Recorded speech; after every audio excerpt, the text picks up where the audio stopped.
ओम नमः सदेभ्यः। ओम नमः सदेभ्यः।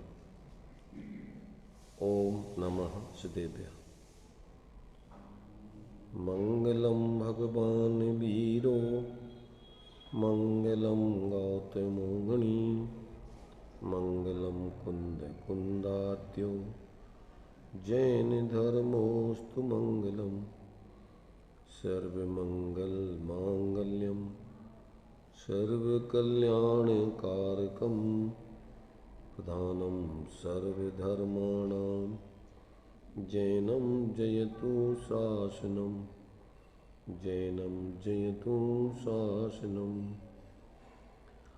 वन्दितु सव्यसिद्धे ध्रुवमचलमणोवभुं गतिं पत्ते मोक्षामि समय पाहुड मिणमो सुध केवली भणिदम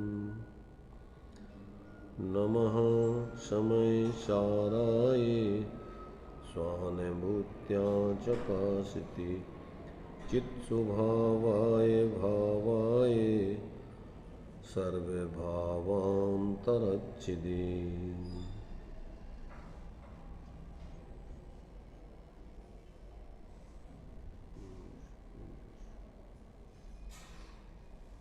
ये कर्ता कर्म अधिकार का अंतिम कलश यहाँ पर चलेगा 99 नंबर का। इसमें आचार्य देव अब बताते हैं कि जब कर्ता कर्ता में है, कर्म कर्म में है, एक दूसरे का स्वरूप नहीं है, एक दूसरे कर्ता भी नहीं है, फिर बीच में ये जो मोह है ये अज्ञानी जीवों के जो नाचता है, उत्पन्न होता है, तो कहते हैं अब ये मोह नाचता है तो नाचो। यदि मोह नाचता है तो भले नाचो, परंतु वस्तु स्थिति तो जैसी है वैसी ही है। अंतिम कलश में इस बात को आचार्य देव स्पष्ट करते हैं कि ये मोह मिथ्या दृष्टि का नाचता है तो भले ही नाचे, परंतु वस्तु स्वरूप तो वास्तव में जैसा है वैसा ही है। उसमें किसी प्रकार से तेरे मोह से अंतर पड़ने वाला नहीं है। इस मोह से तू स्वयं परेशान होकर पर्याय में चतुर्गति का पात्र बना रहेगा, दुखी रहेगा, अगर तू वस्तु स्थिति को स्वीकार नहीं करेगा।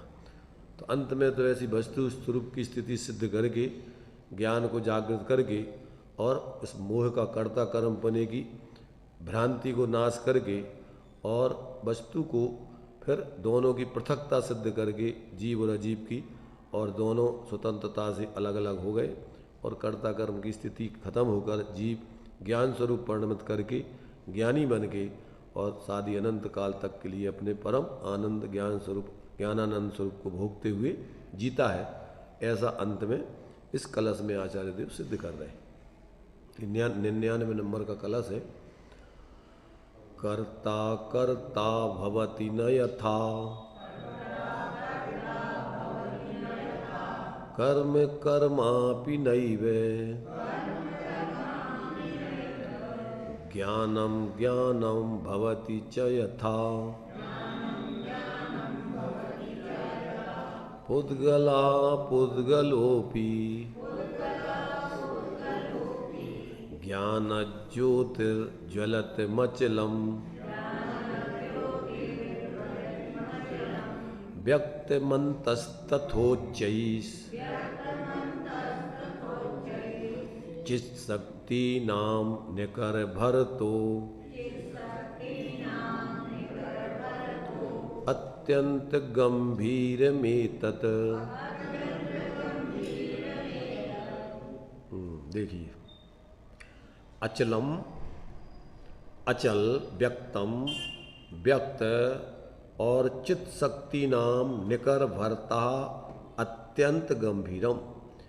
चित्त शक्तियों के अर्थात ज्ञान के अविभाग प्रतिच्छेदों के समूह के भार से अत्यंत गंभीर एतत् ज्ञान ज्योति, यह जो ज्ञान ज्योति है, अंतः अंतरंग में उच्च उग्रता से तथा ज्वलितम ऐसी जाजुल्यमान हुई कि यथा कर्ता कर्ता न भवति।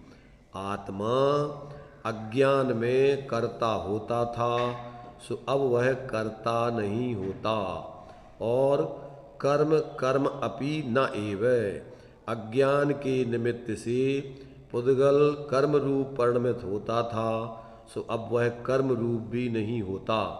और यथा ज्ञानम ज्ञानम भवति च, और ज्ञान ज्ञान रूप ही रहता है, तथा पुद्गलः पुद्गला अपि, पुद्गल द्रव्य पुद्गल रूप ही रहता है। ऐसे दोनों की पृथकता हो जाती है।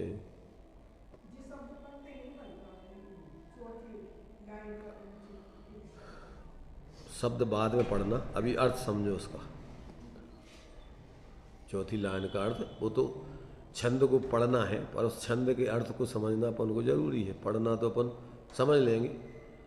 चौथी लाइन का अर्थ में क्या है? निकर भर तो अत्यंत गंभीर में तक कौन सा? चित्त शक्ति नाम। चित्त शक्ति नाम छा का सा बन जाता है, चित्त शक्ति नाम व्याकरण के हिसाब से। तो ये चित्त शक्ति नाम है वो। तो चित्त शक्ति नाम जब जब एक साथ बोलेंगे तो चित्त शक्ति शक्ति नाम, और जब संधि विच्छेद तो चित्त शक्तियों का समूह, चित्त शक्ति नाम, ऐसा उसका अर्थ होता है। तो यहाँ पर तो आचार्य देव कहते हैं कि भाई जो आत्मा कैसा है? अचल है, और अपने स्वभाव से वो सदाकाल स्वभाव रूप रह करके व्यक्त है। अब जो पर्याय में ऐसा अपना स्वभाव अनादिकाल से जीव भूल कर अज्ञान रूप परिणमन करके और मोह राग द्वेष आदि रूप परिणमन करके अपने चित्त स्वरूप को भूला हुआ था, तो अब जब वो अज्ञान दूर हो गया तो फिर क्या हो गया कि जो चित्त शक्तियों के यानी ज्ञान के अविभाजित परिच्छेदों के समूह के भार से जो अत्यंत गंभीर है, भरा हुआ है, अनंत सामर्थ्यवान है, ऐसा जो आत्मा का स्वरूप है, एतत् ज्ञान ज्योति, वह ज्ञान ज्योति अंतरंग में उच्चई माने उग्रता के साथ तथा ज्वलितम ऐसी जाजुल्यमान हुई, प्रकट हुई पर्याय में कि यथा कर्ता कर्ता न भवति। आत्मा अब अज्ञान दशा में जो मोह राग द्वेष आदि का भ्रम से कर्ता होता था, अब वो कर्ता नहीं होता, अब वो ज्ञाता ही रहता है। अब अपने को चैतन्य स्वरूप ही अनुभव करता है, जानता है, मानता है और उसी में स्थिरता करता है। तो वो सब अब चैतन्य चैतन्य स्वरूप ही अंतरंग बहिरंग से अब वो चैतन्य स्वरूप हो गया, अब वो करता नहीं रहा। जो अज्ञान दशा में जो पर को अपना मानता था भ्रम से और इष्टनिष्ट आदि की कल्पना करता था, अब वो अब अपने स्वरूप को ही अपना स्वरूप जानकर मानकर उसका ही अनुभव करता है। अब वो अज्ञान दशा में जो करता होता था भ्रम से, पर का कुछ करता धरता तो नहीं था, मोह पैदा करके अज्ञानता रूप परिणमन करके और कर्ता बनता था, अब वो कर्ता बनना उसका खत्म हो गया। अब तो अपने को ज्ञाता रूप ही अनुभव करता है निरंतर। तो अब जो है यहाँ कहते ऐसी वो चैतन्य ज्योति उग्रता के साथ अंतरंग में अब ऐसी प्रकट हुई है, क्या है कि जो निरंतर अब ऐसी जलती रहेगी। आत्मा अज्ञान में जो कर्ता होता था सो अब वह कर्ता नहीं होता, और अज्ञान के निमित्त से जो पुद्गल कर्मों का आश्रव बंद आदि होता था, सो अब वो कर्म रूप परिणमन भी रुक गया। क्या होता था? अज्ञान में जो मिथ्यात्व राग द्वेष आदि के भाव होते थे, पर को निमित्त बनाकर अब वो अपने अज्ञान रूप परिणमन नहीं करता, माने मिथ्यात्व राग आदि रूप परिणमन नहीं करता। तो उसके निमित्त से जो पुद्गल वर्गणाएं ज्ञानावरणादि कर्म रूप परिणमित होती थी, अब उनका परिणमन भी रुक गया। अब पुद्गल पुद्गल रूप रह गया और आत्मा ज्ञान स्वरूप रह गया। अब उसका जो बीच का जो अज्ञान दशा में कर्ता कर्म पने का संबंध था वो खत्म हो गया।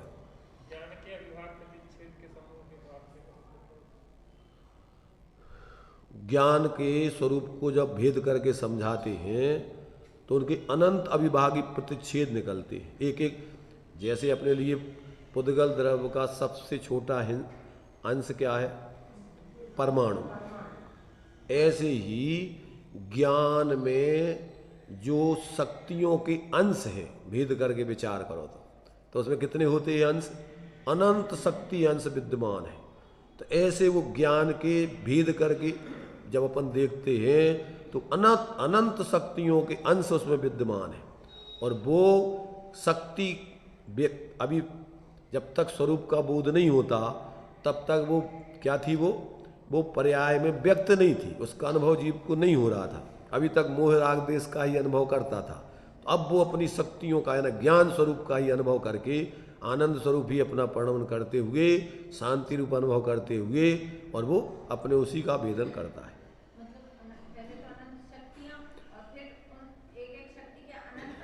अनंत शक्तियाँ नहीं, ज्ञान सामान्य। जैसे मान लीजिए कि अपन विचार करते हैं कि आत्मा अनंत गुणों का पिंड है। पहले तो गुणों की विचार करो, आत्मा में कितने गुण हैं? तो कैसे हैं वो? वे लक्षण भेद से अलग अलग हैं। उनका ज्ञान, दर्शन, शौक, वीर, अस्तित्व, वस्तित्व, द्रव्य, परंतु ऐसे अलग अलग नहीं है कि कोई वो द्रव्य से सर्वथा अलग हो। जैसे एक शरीर है तो शरीर के अंग, तो शरीर के अंग कैसे हैं? शरीर के अंग हाथ, पांव, सिर, पीठ, कमर आदि ये सब अंग प्रत्यंग उसके हैं। सब भेद करो तो, और अभेद करके देखो तो उन सभी का समूह एक शरीर है। ऐसे ही जैसे अनंत गुणों का पिंड एक द्रव्य है, ऐसे ही अनंत शक्तियों का समूह ज्ञान की शक्तियों का ज्ञान गुण है, दर्शन की शक्तियों का समूह दर्शन गुण है, वीर की शक्तियों का समूह वीर गुण है।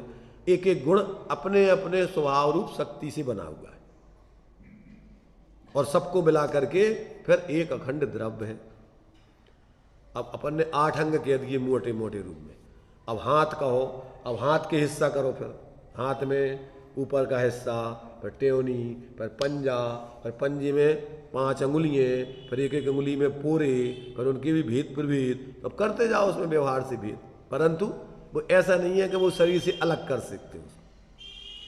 ऐसे ये ज्ञान गुण में कितनी कितनी सामर्थ्य है, अनंत सामर्थ्य विद्यमान है।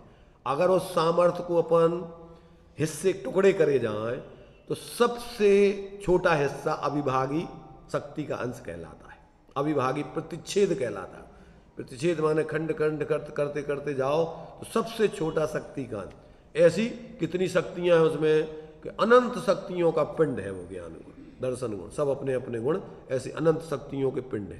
तो पहले तो एक एक गुण, फिर उनमें रहने वाली शक्तियाँ। अब अपन देखो ज्ञान में कितनी शक्ति है। अभी अपने पास जो क्षयोपशम ज्ञान है, उस क्षयोपशम ज्ञान में अपन अभी क्या है, जितना प्रकट है उस शक्ति का उससे अपन उतना जानते। और जब वो शक्ति का जैसे वो दृष्टांत देते ना कि एक चिरपराहट है, काय में चिरपराहट जो है एक कौन से गुण का परिणमन है? पुद्गल में 4 गुण मुख्य माने हैं, स्पर्श, रस, गंध, वर्ण, बनता, पुद्गला। तो जो जो चिरपराहट है वो पुद्गल के कौन से गुण का परिणमन है? रस गुण का। अब उस रस गुण में कितने तिखात है? सामान आप क्या खाओ, क्या खाओ? लेडी पीपल, तो कितना चिरपराहट लगता है? बहुत कम। और उसको 64 पहर तक उसको घिसो और घिस करके फिर उसी पीपल को खाओ तो कितनी चिरपराहट निकलती है उसमें से।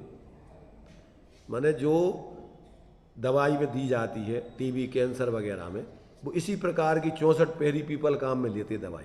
तो उसकी पूरी शक्ति को व्यक्त करके और फिर वो जो है जो जिससे तुम्हारे शरीर में जो उसके कीटाणु वगैरह हैं वो उसको लेने से वो सब नष्ट हो जाते,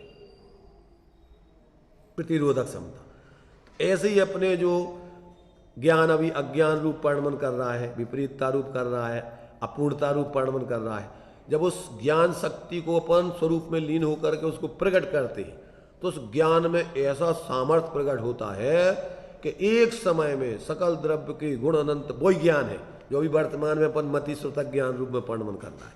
कौन सा ज्ञान है? वही ज्ञान गुण है। उसी ज्ञान गुण का परिणमन अभी मिथ्या रूप हो रहा है और अल्पज्ञ रूप हो रहा है, और वही ज्ञान सम्यक रूप में और पूर्ण रूप में जब परिणमन करता है तो एक समय में उसमें क्या क्या दिखता है? सकल द्रव्य के गुण अनंत पर जाय अनंता, जाने ये कई काल प्रकट केवली भगवंता। तो ये जिसने अपने उस आत्मा को केंद्र बनाकर और परावलंबन छोड़कर अपनी स्वरूप की श्रद्धा ज्ञान लीनता करके जब अपनी शक्तियों को अंदर से व्यक्त किया, तो अब उसकी पर्याय में मोह राग द्वेष तो गए, मिथ्या और अज्ञान तो गया। अब क्या हो गया? केवल ज्ञान, अनंत ज्ञान प्रकट होकर के सहज उसमें संपूर्ण पदार्थ एक ही समय में सब कुछ दिखता है। त्रिकालवर्ती, भूत अनंत भूतकाल में क्या क्या हुआ, भविष्य में क्या क्या होगा, वर्तमान में क्या हो रहा है, एक समय के ज्ञान में प्रतिबिंबित होते हैं, भाषित होते हैं। कितनी सामर्थ्य है! ऐसे जो लोक है, ऐसे अनंत लोक और आ जाएं तो भी उस ज्ञान में, एक समय के ज्ञान में सब ज्ञात हो जाएंगे। कितनी शक्ति है अपने ज्ञान में! ऐसी अनंत शक्तियों का पिंड एक एक गुण है। तो कहते वो क्या है कि अज्ञान दशा में वो अपनी शक्तियां पर्याय में प्रकट नहीं थी। आंशिक रूप में क्षय उपशम ज्ञान प्रकट है, उससे जितनी प्रकट है उससे जानपना, और मिथ्यात्व के साथ में उस जानपने में अन्यथापना हो रहा है। अभी क्या जानते हैं? वो जो जानपना हो रहा है वो ज्ञान का है, अभेद रूप से आत्मा का है। और अपन ज्ञेयों का ज्ञान जानते हैं, ज्ञेयों से ज्ञान जानते हैं। काय से ज्ञान होता है? शास्त्रों से, उपदेश से, गुरुओं से। काय में से ज्ञान होता है? ज्ञान में से ज्ञान आता है। तो अपन को ऐसा लगता है भ्रम से, अज्ञान दशा में, जैसे कोई पर में से अपना ज्ञान आ रहा हो, पर में जा रहा हो, ऐसा लगता ना, जैसे अपना ज्ञान पर में चला गया। ये सब भ्रम है।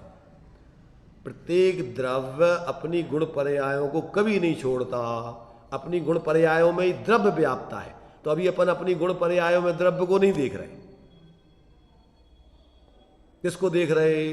पर को देख रहे, और कर्म सापेक्ष भाव रूप अपने को मान रहे। जबकि आत्मा तो ज्ञान स्वरूप है, अनंत सुख का भंडार है, और वो व्यक्त नहीं होने से अपन अपने को दीनहीन मानकर सुख की खोज बाहर में कर रहे।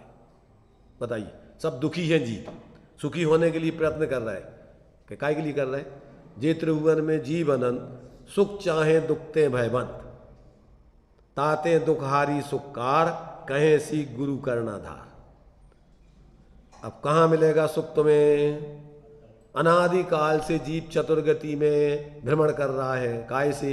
ऐसे मिथ्यादृक ज्ञान चरण बस, भ्रमत भरत दुख जन्म मरण, ताते इनको तजिए सुजान, सुन तिन संक्षेप कहूं बका। अब तुम्हें अपने ज्ञान में पहले ये निर्णय करना है कि तुम्हारा मूल स्वरूप क्या है, और भूल क्या है, और पर क्या है, उनके भाव क्या हैं। अब जब तक ये नहीं जानो, क्या नहीं जानोगे? स्वभाव विभाव पर भाव का ज्ञाता सम्यक ज्ञान, और ऐसे सम्यक ज्ञान को नमो चित्त धर ध्यान। अभी अपन को सम्यक ज्ञान नहीं है, तो जिनको सम्यक ज्ञान पूर्ण ज्ञान हुआ, उनके माध्यम से आगम में जो उपदेश है उससे अपन निर्णय करते। आगम का सेवन, युक्ति का अवलंबन, अपेक्षाओं से समझना। युक्ति माने क्या? प्रमाण नयाभ्याम युक्ति, प्रमाण और नयों से वस्तु स्वरूप का निर्णय करना। प्रमाण नय रधि गमा, कैसे ज्ञान होता है वस्तु स्वरूप का? प्रमाण और नयों के माध्यम से वस्तु स्वरूप का। अब तुम्हारे पास देखो, नए तो होते हैं स्वतक, सम्यक स्वतक ज्ञान के अंश है। अब जब तक अपन को अभी आत्मज्ञान नहीं हुआ, तब तक अभी प्रमाण ज्ञान तो है नहीं। तो जिनको अभी प्रमाण ज्ञान हुआ है, केवल ज्ञान हुआ है, तो उन्होंने जो वस्तु स्वरूप बताया है, पहले उनके माध्यम से आप वस्तु स्वरूप का निर्णय कीजिए, आगम का सेवन करिए पहले। फिर क्या करो? अपनी बुद्धि से वस्तु स्वरूप जो भी कथन किया जाएगा वो विवक्षाओं से किया जाएगा, उनकी विवक्षाएं समझो, और जिसके लिए समझाने के लिए विवक्षाएं बताई जा रही उस वस्तु स्वरूप को समझो। शब्द तो माध्यम है, वाचक वाच्य नियोग है, परंतु शब्द अर्थ और ज्ञान क्या? शब्द माध्यम है, अर्थ अपने लिए बताने का वाच्य है जिसको बताया जाना है, साध्य है, साधन से साध्य क्या करना है? अर्थों को समझना, और उसमें भी फिर स्वपर अर्थ को समझना, और फिर पर अर्थों को जानकर और उनको पर जानकर उसमें मोह राग द्वेष नहीं करना, और स्व जानकर अपने स्वार्थ को जानकर उसको अपना सिद्धांत ज्ञान लीनता करना। तो पहले तो अभी परोक्ष ज्ञान में निर्णय होगा, अभी अब पक्षाति क्रांति की बात चल रही, तो पहले तो नयों से आप समझोगे आत्मा का द्रव्य स्वभाव क्या है, गुण स्वभाव क्या है, पर्याय स्वभाव क्या है। अब गुण पर्यायों में द्रव्य स्वभाव अभेद रूप से व्याप्ता है, तो पहले तो भेद से निर्णय करो, फिर द्रव्य स्वभाव को मुख्य करके और अपनी परिणति को उसमें अभेद करके पक्षाति क्रांत होकर अपने स्वरूप का अनुभूति करो, तो मिथ्यात्व का नाश होगा। जब तक जीव ये कार्य नहीं करे तब तक तो भ्रमित ही है, मिथ्या कल्पनाएं अज्ञानी जीवों के सानिध्य में रहकर विपरीत कल्पनाएं करता रहता है। मोह महामद पियो अनादि, भूल आपको भरमतवादी। और जो कुगुरु कुदेव कुधर्म सेव पोसे चिर दर्शन मोही, जो सच्चे देव गुरु आप आगम और पदार्थ हैं, अगर इनको आप पहले आगम से नहीं समझोगे, युक्ति तर्क से नहीं समझोगे और ज्ञानियों के सानिध्य में आके नहीं समझोगे, तब तक आपकी पहले तो सविकल्प दशा में भ्रम दूर ही नहीं हो सकता है। बिना तत्व निर्णय की मिथ्यात गलता नहीं है, और बिना स्वरूप अनुभव की मिथ्या टलता नहीं। तत्व निर्णय करने से मिथ्यात गलता है, ताते जिन बार कथित तत्व अभ्यास करीजिए, और मिथ्यात कब टलेगा? संशय विभ्रम मोह त्याग आपो लख लीजिए। स्वरूप को अनुभव करने से मिथ्यात टलता है, और तत्व निर्णय करने से मिथ्यात गलता है। इसलिए जब तक जीव कुछ भी करता रहे, दान देता रहे, व्रत उपवास करता रहे, तीर्थ यात्रा करता रहे, जितने व्यवहार धर्म के कार्य सब करता रहे, पर तत्व अभ्यास नहीं करे, मिथ्या टस से मस नहीं होगा। आज तक हुआ भी नहीं, व्यवस्था ही नहीं है। इसलिए तत्व अभ्यास ताते जिनवर कथित, अपन ने मुनि वृद्धार अनंत बार ग्रीवे को उपजायो, पहने जातम ज्ञान बिना सुख लेस न पायो। ताते, अब ताते क्या करना? ताते जिनवर कथित तत्व अभ्यास, और फिर संशय विभ्रम मोह त्याग, अपना अनुभव। ये जब तक व्यक्ति का क्रम है, ये क्रम, इस क्रम को नहीं अपनाएगा, मनमाने तरीके से जिएगा, अथवा मूर्खों की सानिध्य करके, जिनको कुछ भी होश नहीं है, उनका सानिध्य करके जिएगा, और मिथ्यात्व का पोषण करके दुर्गति के पात्र होगा, चतुर्गति के पात्र होगा। तो सबसे प्रथम में प्रथम काम है कि सत्संग ही सर्व सुखों का मूल है। देव सास गुरु ज्ञानियों का सानिध्य करके पहले तत्वों का निर्णय कीजिए। पहले तो क्रम है उसका, मिथ्यात्व को त्याग करने के लिए तत्वाभ्यास स्वरूप अनुभव, और जब स्वरूप तत्वाभ्यास करके स्वरूप अनुभव करके मिथ्या टल गया, तो अब सम्यक श्रद्धा धार पुनि सेवक सम्यक ज्ञान। अब आप अपने ज्ञान को और संतुलित सम्यक बनाने के लिए आगम का विशेष जो सम्यक ज्ञान के 8 अंग हैं, उसमें आपको व्यवहार से जो बतलाए, शब्दाचार, अर्थाचार, उभयाचार, विनयाचार, कालाचार, बहुमानाचार, अनिन्नमाचार, इन 8 अंगों को, उपधानाचार, ये 8 अंगों के माध्यम से आप सम्यक ज्ञान की आराधना कीजिए। और जब आप बिल्कुल निस्संक हो जाएं सभी प्रकार से तत्वों के बारे में, स्वरूप आदि के बारे में, तो फिर सम्यक ज्ञानी होय बहुरी दृढ़ चारित लीजिए। एक देश अरु सकल देश तसु भेद कहिए। जितनी सामर्थ्य कीजिए शक्ति प्रमाण, ठेलम ठाली का काम तो है नहीं यहाँ। ये तो तुम्हारी सामर्थ्य प्रमाण जितनी आप स्वरूप आराधना बाहर से निर्वृत्ति करके स्वरूप आराधना जितनी कर सकते हो उतनी आप कीजिए। तो ये जब तक व्यक्ति को मोक्ष मार्ग का एक क्रम समझ में नहीं आता है, तो अपने अपने संप्रदायों में अपने अपने तरीके से कुछ भी धर्म की मान्यता बना रखी और उसकी पोषण कर लो, उस संप्रदाय के तुम धर्मात्मा बन गए। जबकि कोई संप्रदाय से धर्मात्मा नहीं बनता है, वस्तु स्वरूप को समझकर स्वरूप के अनुभव पूर्वक मोक्ष मार्ग पे आने पर धर्मात्मा बनता है। और ज्यादातर क्या होता है, मनुष्य पर्याय में गीत में मिथ्यात्व का बोलबाला है, उस पंचम काल में हुंडा और सरपणी में ज्यादा ही है। व्यक्तिवाद, संप्रदायवाद, मनमाना अपने स्वच्छंदाचारवाद, जिसके मन में जो आता है कि एक व्यक्ति अपने हिसाब से अपने अपने धर्म को निश्चित कर लेता है। इसलिए पहले तो विनम्र होकर के आत्म कल्याण की अंदर से रुचि धगस पैदा होकर के इसके बिना पार नहीं पड़ेगा, और व्यक्ति ईमानदारी से सत्य का खोजी बने, तत्व का खोजी बने, और उसके लिए कौन किन के माध्यम से, जो सत्य के मार्ग पर चले हैं उन व्यक्तियों के उपदेश को सुने, उनका सानिध्य करे और स्वयं अनुभव करे, फिर तो उसको फिर भ्रम खत्म होगा। चारों चीजें मिल जाने चाहिए, आगाम, युक्ति, तर्क, अनेक ज्ञानियों का अनुभव और स्वयं उस प्रकार का अनुभव। जब ये चारों का सुमेल बने तो सोच लो कि तुम सच्चे मार्ग पर चल रहे हो।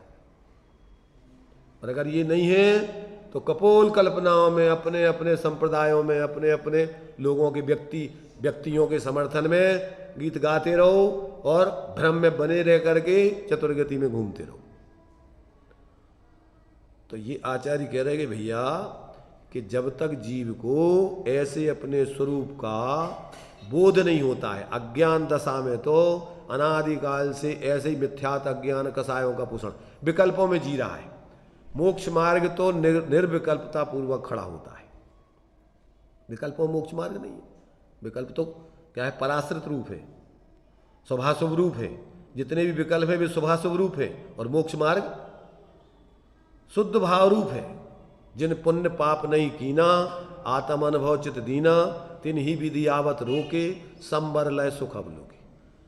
संबर से सुख होता है, और संबर माने सभी आश्रवों के अभाव पूर्वक, क्रम से, स्वरूप अवलंबन पूर्वक।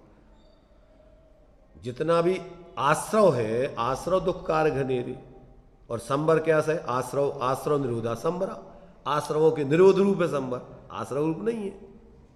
निर्जरा कैसी है? निर्जरा बंध के एक देश अभाव रूप है, और मोक्ष बंध के पूर्ण अभाव रूप है। तो जब तक ये व्यक्ति को तत्वों का सही निर्णय नहीं होता, तब तक जीवन में उसकी भ्रांति, भ्रमणा और पोषण करने के लिए कुसंगति करता रहता है, जिससे इसके मान सम्मान कसायों का पोषण होता है, वहां जाता है। जिसके इसके मान सम्मान को ठेस लगे, कसाय टूटे, वहां नहीं जाएगा ये। वहां तो तिल मिलाएगा। जिसको जो भयंकर रोग हो जाता है, फोड़ा हो गया, अब उसको पकड़ के फोड़ना है, तो तकलीफ तो होगी ना उसमें, परंतु अब ये तकलीफ छूने नहीं देवे उसको। जो विपरीत मान्यताएं बना रखी हैं धर्म के नाम पर, और जो अपनी महत्ता बताने के लिए झूठे धर्म के नाम पर या जो सुख के नाम पर जो मिथ्या कल्पनाएं कर रखी हैं, अब उन कल्पनाओं को, अगर तेरी मिथ्याओं को तोड़ो तो क्या होता है? मिथ्या दृष्टि को तीव्र कसाएं होती हैं, तिल मिलाता है वो। तो फिर या तो काटने दौड़ेगा, या उसके ऊपर कछु हमला करेगा, और या फिर भाग जाएगा, रहेगा ही नहीं वहां। इसके लिए चाहिए अंदर से आत्मबल, इसके लिए चाहिए विनम्रता, इसके लिए चाहिए सच्चे सुख की सच्ची प्यास।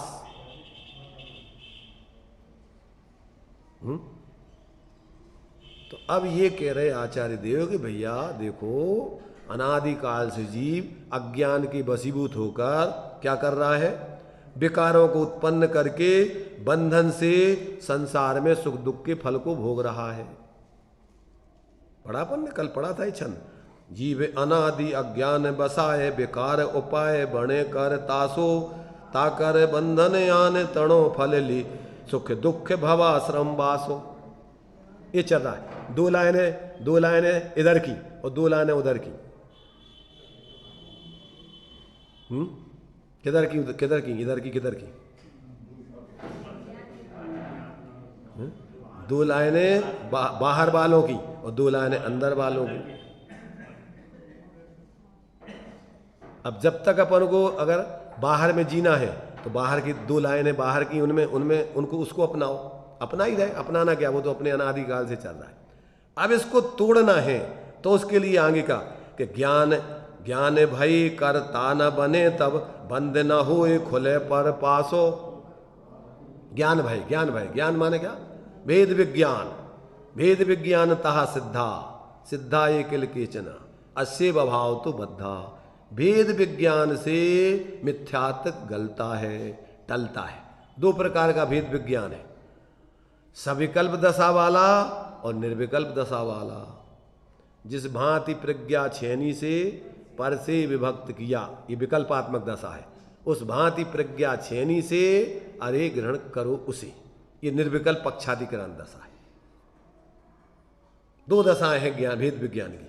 पहली सविकल्प दशा में आगम युक्ति तर्क ज्ञानियों का सानिध्य, इससे निर्णय करो। फिर इसके बाद स्वयं अंदर में एकत्र विभक्त आत्मा का निर्विकल्प होकर अनुभव करो। यहां से ये भेद विज्ञान, ये मोक्ष मार्ग का प्रारंभ। अब जब तक ये व्यक्ति को समझ में नहीं आता और अपनी कल्पनाओं से और संप्रदाय से और व्यक्तिवाद से जीता है, तब तक तो वो अपनी कसायों का मिथ्यात्व का ज्ञान का पोषण ही करता है। आ रहा समझ में कि नहीं आ रहा? कि ऊपर से जा रहा? अंदर जा रहा? कहाँ? ये मूर्तियां हैं ना, 3 मूर्तियां रखी थी जैसी, एक तो इधर इधर से डालो तो इधर से निकल जाता है, एक इधर से डालो तो इधर से निकल जाता है, और एक के डालो तो वो अंदर जाता है। बाहर में एक सी दिखती हैं, पर तीनों में बहुत गहरा अंतर है। तो ऐसे ही सुनने वाले तो 3 प्रकार के मिलेंगे आपको। एक तो इधर से सुनते इधर से निकालते जाते, और एक इधर सुन के इधर से मुंह से बोल के निकाल देते। तो पंडित वर्ग ऐसे ही है कि सुना समझा और बोल करके काम खत्म कर दिया। और एक जिनको कुछ नहीं करना है तो वे इधर से सुन के इधर के, भैया संप्रदाय में रहना है सर, तो वे सिर्फ सुनते हैं, करते धरते कुछ नहीं। और एक जिनको कल्याण करना है तो वे क्या करते हैं? वे सच्ची बात को सुनते हैं, समझते हैं, निर्णय करते हैं और यथाशक्ति जीवन में उतार करके उसका आनंद भोगते हैं। ये अपन को देखो भाई, समय अपने पास उतना ही है। अब थोड़ा और ज्यादा अपना व्यवहारिक पक्ष है। परमार्थ से तो जितनी आयु है उतना ही व्यक्ति उस पर्याय में रहेगा। अब उसमें वो क्या कर रहा है ये उसके ऊपर है। इस पर्यायजन्य व्यवस्थाओं में ही गाफिल है कि आत्महित के लिए जागृत है। अब ये उसके ऊपर है कि वो किसके लिए जी रहा है। खाने के लिए जी रहा है कि जीने के लिए खाकर अपनी आराधना कर रहा है। ये तो प्रत्येक व्यक्ति को समझना है कि अपन को खाने में मजा आता है कि नहीं। जिनको खाने में मजा आता है वे तो खाने के लिए जी रहे हैं,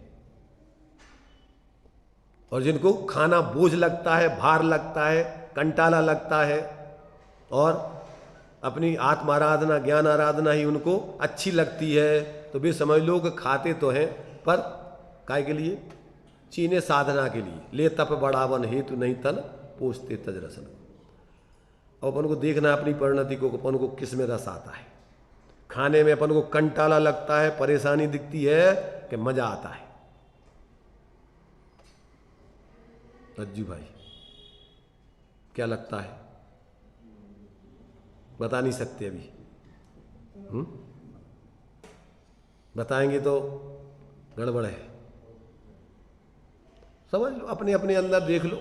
अपना खुद को ही कल्याण करना है, खुद ही को अपना कल्याण कर रहे हैं। इसमें दूसरे से कोई लेना देना, कौन तुम्हें क्या कहता है और कहने से कौन की क्या स्थिति बनती वो जाने। पर प्रत्येक व्यक्ति को अपना अपना हित अहित स्वयं ही समझना है, और हित अहित खुद ही कर सकता है। दूसरा ना कोई उसका हित कर सकता है ना अहित कर सकता है। दूसरे तो निमित्त बनते। अज्ञानी जीवों को बाहर के निमित्त बनते, और ज्ञानी जीवों को अंदर का जीवन जीने वाले निमित्त बनते। और अज्ञानी जीव तो अंदर के जीवन जीने वालों को भी संसार बढ़ाने का निमित्त बना लेता है, उनके विरोध में खड़ा होकर के। होता ही है, क्योंकि ज्ञानी जीव जो बोलते हैं तो उसको तो तकलीफ होती। टोडामल जी ने लिखा कि अगर कोई शराब के दोष बताए और कलाल के लिए बुरा लगे और शराब पीने वालों को बुरा लगे, लगेगा ही बुरा।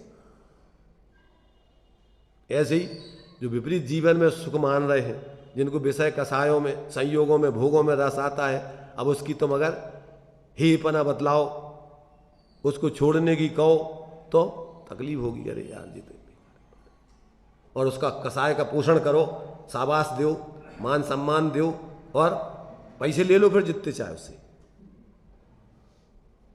तो तैयार है उसके लिए। पर उसको क्या नहीं करो, मेरे अवगुण न चितारो, हमारे दोष नहीं देखना बस है। उनने भक्ति में लिखा है, उनने मायाचारी से नहीं लिखा, छल से नहीं लिखा है कि भैया हम तो मूर्ख हैं, हम कुछ नहीं समझते, प्रभु आप तो हमारा कल्याण कर दो, जैसे हो जाए ऐसे हो जाए। तो ये तो भक्ति में है, माने वो अपने आप को कि भैया हम नहीं समझ सका कि हमारा कल्याण कैसे होते, और हम में तो दोष की पिंड है हम तो, अब तुम का देखो हमारे, इसलिए भगवान हमारे दोष मत देखो, तुम तो हमें रास्ता बताओ कल्याण को, बस हमारा जैसे हुए तो हमारा कल्याण हो जाए। तो उनकी तो वो भक्ति से भाव कह रहे हैं, भी छल से नहीं कह रहे, मायाचारी से नहीं कह रहे, समझ रहे ना। जो सच्चा भक्त होता है वो अपनी बाल बुद्धि प्रकट करते हुए, आचार्य तुम्हारे से भक्तांबर में लिख रहा कि हम तो बालक जैसे हैं, पर हम तो अपनी तोतली भाषा में जो कुछ जाना था आपकी कीर्ति कर रहे हैं, परंतु क्या होगा उससे, आप में तो अनंत गुण है, हम क्या कर पाएंगे, फिर भी अब हम पे रहा नहीं जाता है। तो इसलिए ज्ञानी विवेकी व्यक्ति तो वो क्या है, वो वास्तव में हृदय से कहते हैं कि हमारी ऐसी दशा है, मूर्ख है हम, काका आप देखोगे हमारे दोस्त, अब भी मत देखो आप तो हमारा हित जैसे हो जाए, हमें तो वो हमारा कल्याण का मार्ग बताओ। और ये तो कल माने ये तो दोषों का पोषण करते हुए, उनमें रस लेते हुए कि हमारा दोष मत देखो, आप तो अपनो काम करो, आप तो हमें सुनाओ जाओ, जो कुछ कहना है कहते जाओ, पर हम क्या कर रहे जो मत तुम देखो। ये तो चल है, मायाचारी है। समझना है अपन को कि वास्तव में हम अपने को मूर्ख समझ रहे कि समझदार समझ रहे। तो यहां आचार्य कह रहे हैं कि भाई देखो, ये जीव अनादिकाल से तो अज्ञान के बस होकर के क्या कर रहा है, विकार उत्पन्न करके कर्ता बन रहा है और कर्मों का बंद कर रहा है, और संसार में कर्मों के उदय के फल को भोग रहा है। अब जब ज्ञान हो जाता है, भेद विज्ञान हो जाता है, आत्मज्ञान हो जाता है, तब क्या होता है कि ज्ञान भये कर्ता न बने, फिर अज्ञानता के भाव नहीं करता, फिर वो मिथ्यात्व के भाव नहीं करता, मूर्खता के भाव नहीं करता, फिर तो ज्ञान पूर्वक जीता है। और जब ज्ञान पूर्वक जीता है तो आश्रवबंध नहीं होता है। अज्ञान दशा में कर्मों का आश्रवबंध होता है, और ज्ञान दशा में ज्ञान से अपना स्वभाव से बंध थोड़ी होता है, विकारी परिणामों से अज्ञान के भावों से बंध होता है।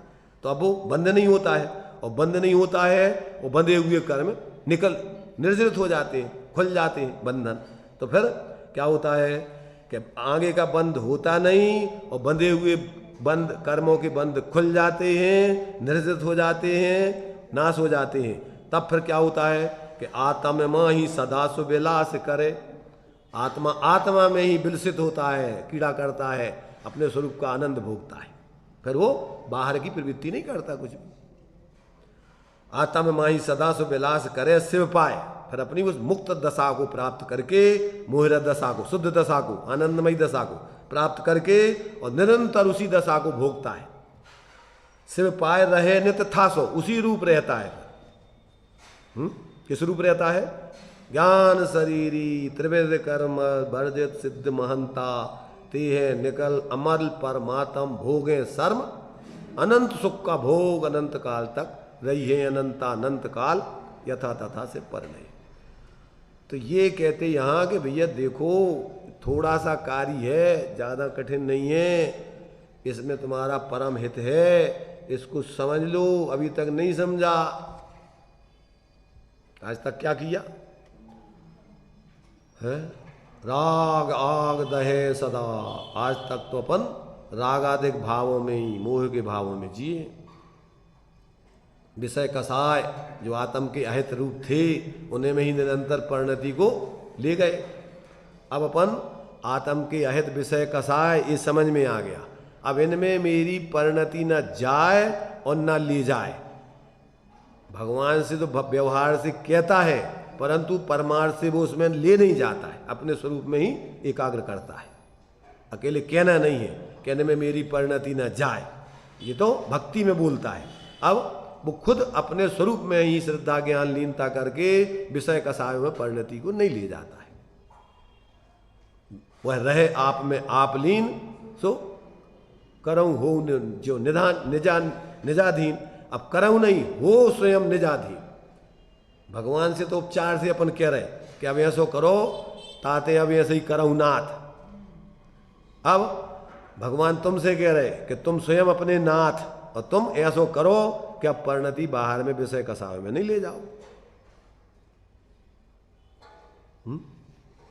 क्या उपाय है बताओ।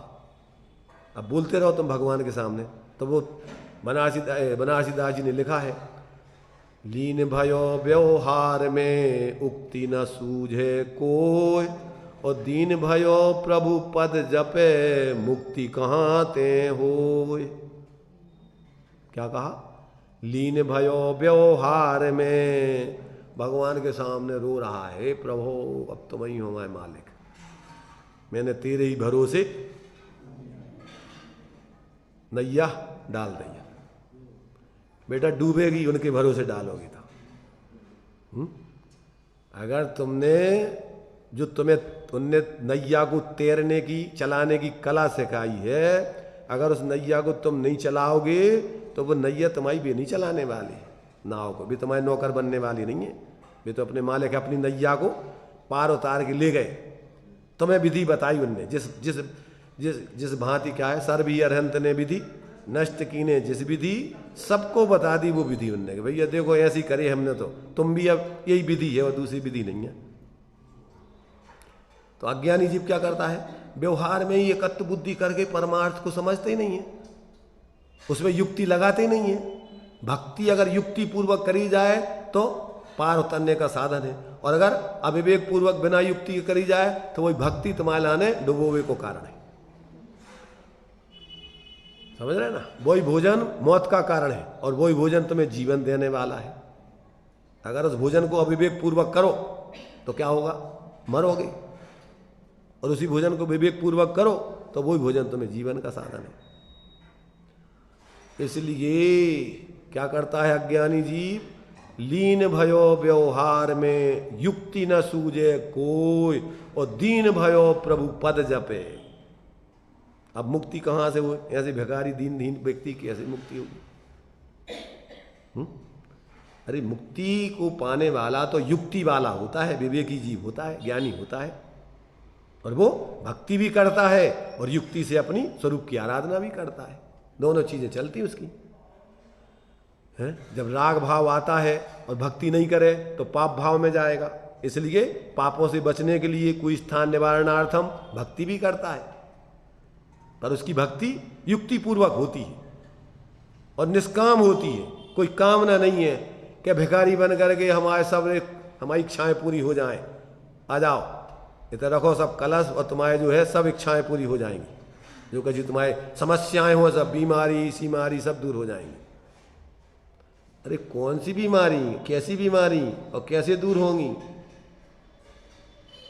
ऐसी अपन उनसे कामना करोगे तो पाप का ही बंद होगा। अगर लौकिक प्रयोजनार्थ उनकी भक्ति करोगे तो क्या होगा, पुण्य होगा कि पाप होगा? निस्वार्थ निष्काम भाव से भक्ति और निस्वार्थ सेवा, दूसरों का परोपकार करना, तो कोई अपेक्षा स्वार्थ नहीं रखना कि इनसे हमें ये मिल जाए। अपनी तीव्र कसायों से बचने के लिए, लोभ आदि से बचने के लिए जीवों को अपने समान समझ के परोपकार करो। तो निष्काम भक्ति, बिना कोई आकांक्षा के भगवान महान है, ऐसा अपन इन जैसी हमारी दशा नहीं हुई जब तक, तब तक अपन पापों से बचने के लिए उनका गुणानुवाद करते तो करो बढ़िया। और दूसरों का परोपकार भी काहे के लिए? निस्वार्थ। क्यों? कि भैया वो क्या देगा, अपने ही उदय से जो संयोग बाहर मिले वो तो, और उसकी अभी पाप को उदय परेशानी है, तो अपन उसका संयोग करेंगे और बिना कोई लोभ लालच नहीं है, कोई स्वार्थ नहीं है, तो सहज ही जब तक अपन संसार में रहेंगे अपन को भी साथ ही साथ पुण्य बंद होगा, अपन को भी बाहर में कोई परेशानी नहीं आएगी।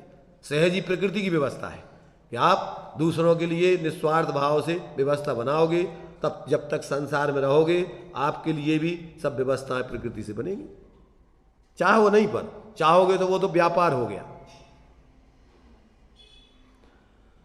तो यहां पर अपन को ये बात आचार्य देव कह रहे हैं कि भैया जब तक ये जीव भेद विज्ञान नहीं करता, आत्मज्ञान नहीं करता, तब तक ये अज्ञान भाव से कर्ता मिथ्या मोह राग देश आदि भावों को पर को निमित्त बनाकर कर्ता बनता रहता है। उनका कर्ता धर्ता स्वामी ये सब में अज्ञानता के भाव करता रहता और उससे कर्मों का आश्रय बंध होता रहता। उस विकारी भावों से वर्तमान में दुखी रहता है और आगे कर्मों का आश्रय बंध होता है तो आगे चतुर्गति में घूमता है। तो देखो बहुत सुंदर तरीके से आचार्यों ने अपना जीवन जिया आनंदमय और अन्य जीवों को भी निस्वार्थ भाव से इस मोक्ष के मार्ग को अपने जो भी सविकल्प दशा थी उसमें बताने का प्रयत्न किया।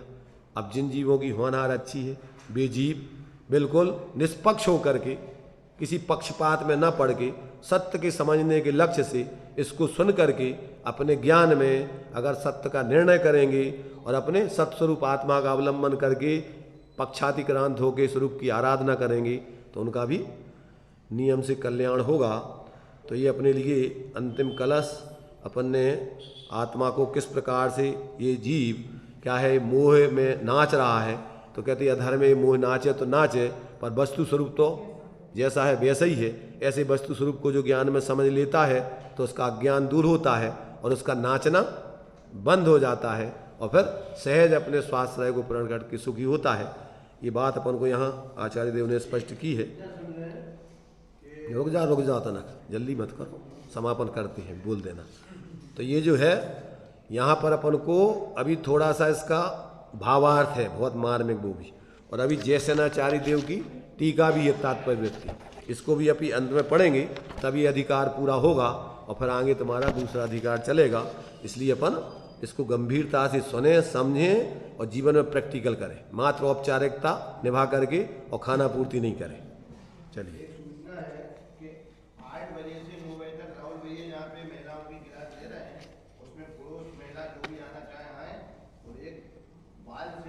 बाल शिविर मेरे पास अशोक जी का फोन आया था और आत्मार्थी ट्रस्ट से एक मनीष जी का फोन आया था। तो आप अपने बच्चों के नाम लिखा दें मिनी शिविर लगेगा उसके बाद मेन शिविर जो लगेगा वो आपको बताया जाएगा। अभी 13 से 19 तक मिनी शिविर लगेगा उसमें वो विद्वान भी भेजेंगे तो आप अपने